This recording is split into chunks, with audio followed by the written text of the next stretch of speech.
All right, after you have your accepted offer for your buyers, that's when the fun really starts.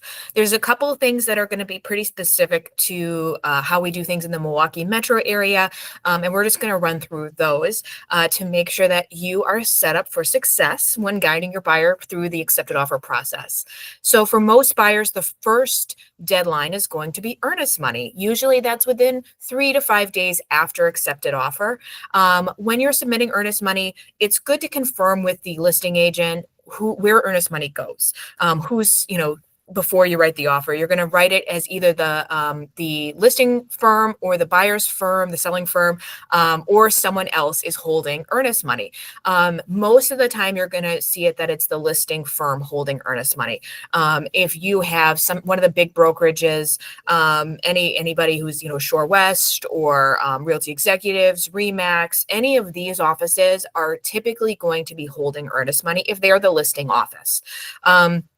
Sometimes an office will be working with a title company to hold earnest money funds. So you may see that in the notes. So there's some smaller brokerages in the area where typically they will have a title company hold those funds. So confirm with that before you write your offer. But then once you have that offer accepted and you guys are ready to go, it's time to submit. So there's a couple of different choices. So the first option is trust funds. So this is an electronic option for your buyer to be working through, the digital submission of their funds.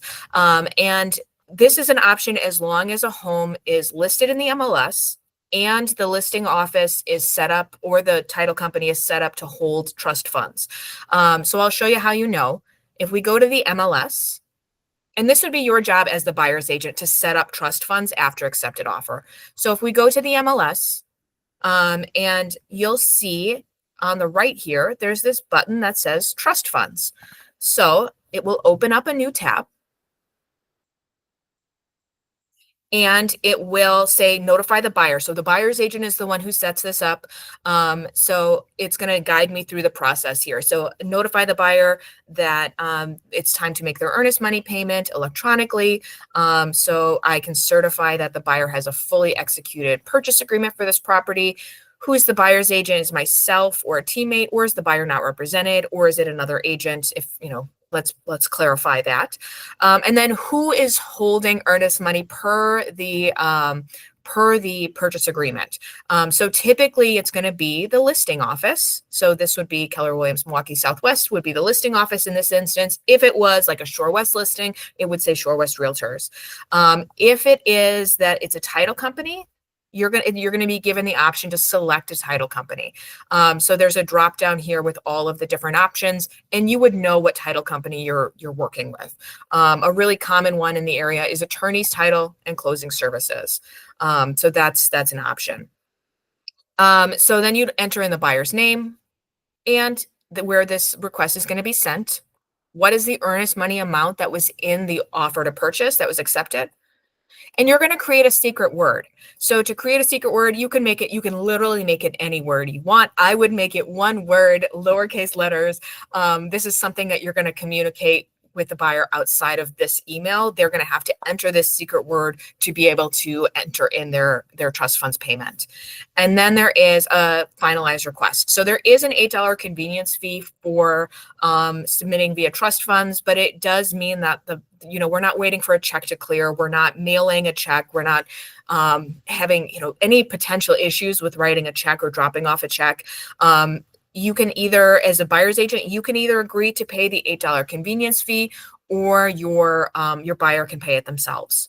And then there is a spot for notifying the buyer. There is a little caveat here. If you're closing in 10 days or less, just know that this may not be the best option. It is does take 10 days for those funds to fully settle. So it's going to immediately be withdrawn from the account, but it does take some time to fully settle. So you would notify your buyer. They would get an email saying, hey, great news, time to submit your earnest money.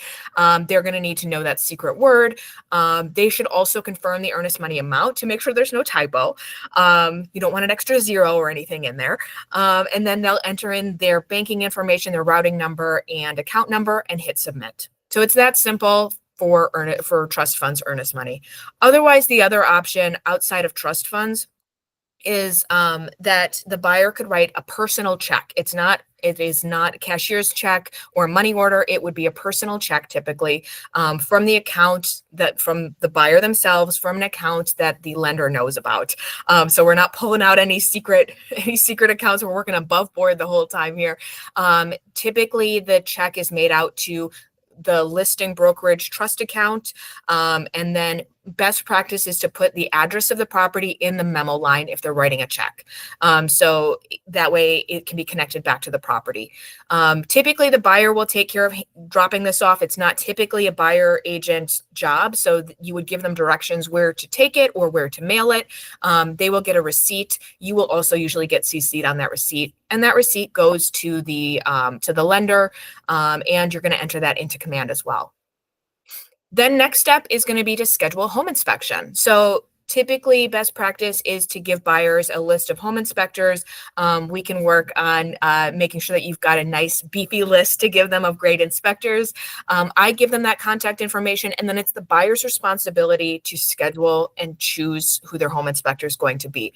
Just removing that liability of you making the decision for them. You may have a recommendation based on their personality or something specific that you know a certain home inspector will really take a close look at. Ultimately, that decision for scheduling is going to be up to the buyer. You do want to make sure that as you're scheduling that you let the buyer know, hey, I'm going to be there with you. So let's talk about a few days and times that we're both available and see what the home inspector has available. You really want to schedule home inspection within the first couple of days of your contingency window to give you plenty of time to negotiate and do any follow-up inspections and wrap up that home inspection. Once you have that home inspection report back, after home inspection is done, you're going to send that to the listing agent promptly. Schedule any follow-up inspections promptly. Make sure you're watching your dates and deadlines really carefully. You're staying within your window because any negotiations need to be wrapped up in that time frame. It is on you, the buyer's agent, to keep an eye on that time frame. If we pass home inspection timeline and you don't have an agreed upon amendment, that means that the buyer is going to be buying the property as is. So please don't let that contingency expire. That's a really easy one. It's quick after accepted offer. And so I want to make sure that you are watching out for your buyer the whole time. Usually after you know that, hey, we're good to go on home inspection is when you'll let the lender know, and they're usually then going to say, hey, we're good to go for having the appraiser come out. The appraiser is going to schedule with the listing agent. So your job is to make sure that the lender knows that we're good to go. Hey, was that ordered? They'll confirm it was. The appraiser is going to reach out to the listing agent to schedule, and they're going to attend, hopefully, their appraisal. That's not something that the buyer goes to. That's not something that the buyer's agent goes to. What we do is we get the report back afterwards if there is something to follow up with. The buyer will always get a copy of their appraisal report. As a buyer's agent, you'll get a copy of it if it comes in below the accepted offer price, or if there is any negotiations to do. You finish up those negotiations and wrap up. And we'll talk a little bit more about some office specific things to know in another segment, and then also preparing for closing. So hopefully this helps you feel more prepared for getting things rocking and rolling with your buyers after they have an accepted offer.